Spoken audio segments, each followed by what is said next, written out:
నేను ఏది పడితే అది తినను. ఒక పద్ధతి ప్రకారం తింటాను అని అంటున్నారు చంద్రబాబు గారు. త్వరలో ఏ డాక్టర్ వస్తున్నాడు. మీకు ఏ సమస్యలున్నా ఆ డాక్టర్‌కే చెప్పండని ఒక కొత్త విషయాన్ని బయటపెట్టారు. నమస్కారం బాబు గారు. ఇక మొదలెట్టండి సార్ స్పీచు.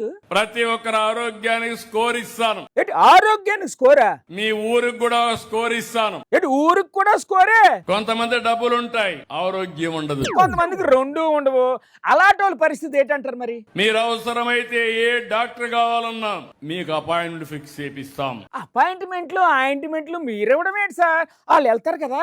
మీరు హాస్పిటల్కి రావాలంటే అక్కడ వెయిట్ చేసే పని కూడా లేదు. అంటే అందరిని నెట్టేసుకొని డైరెక్ట్ గా తలుపు వేసుకొని వెళ్ళిపోవచ్చు అనమాట. అంతేనా? పలానా టైంకి మీరు వస్తే సరిపోతుందంటే అడిగి పోయి ట్రీట్మెంట్ చేసుకొని ఇంటికి వెళ్తారు. ఆ ఫలానా టైంకి డాక్టర్ వస్తారా మరి? ఇంకో పక్క ఏ డాక్టర్ని కూడా ఇస్తాను. ఇప్పుడు ఈ ఏఐ డాక్టర్ ఏడు చేస్తాడు సార్? ఆ ఏ డాక్టర్ మీకు ఏదైనా డౌట్ వస్తే ఫోన్ చేసి అడిగితే అది గైడ్ చేస్తుంది.